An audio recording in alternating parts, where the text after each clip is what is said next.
Les passeurs de territoire, c'est peut-être des gens qui ont envie d'exprimer le territoire d'une manière nouvelle, très différente de la manière classique des érudits locaux, quoi. D'où cette notion de sensible qui remonte à la surface. On pourrait même parler de poétique. Passeur de territoire, c'est une idée en fait qui s'est élaborée au fur et à mesure. Ça fait 10 ans que j'anime un programme qui s'appelle Les Archives du Sensible. Et toute l'idée de ce programme culturel, c'est de dire qu'on va approcher un territoire, non pas de manière objective, mais d'une manière culturelle, c'est-à-dire d'une manière subjective. L'individu peut, à lui seul, porter l'âme d'un territoire.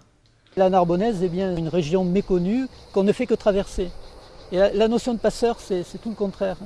Le passeur s'arrête ici, il opère un virage à 90 degrés et il passe dans l'autre sens. Donc il file en direction de la garrigue, de la serre, vers des endroits où plus grand monde ne se dirige. Marc Pallas, c'est un personnage ici qui a soutenu le parc depuis 15 ans, depuis qu'il y a un projet de parc naturel régional. C'est un viticulteur très impliqué, archéologue de formation, géologue. Donc pour moi, c'était forcément une ressource sur ce territoire. On redécouvre, on remet à jour, à la fois par des traces matérielles de ces anciennes cultures, et puis par tout un travail en archives. Et ça concerne les gens d'ici parce que les gens se retrouvent dans cette culture qui est la leur.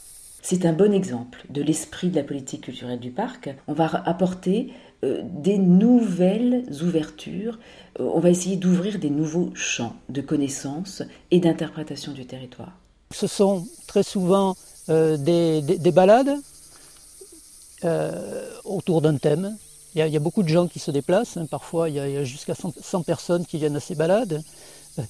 Ce sont des conférences, des diaporamas dans les villages, et puis aussi ce sont des écrits qui mettent l'accent sur un état d'esprit plus que sur un objet à transmettre.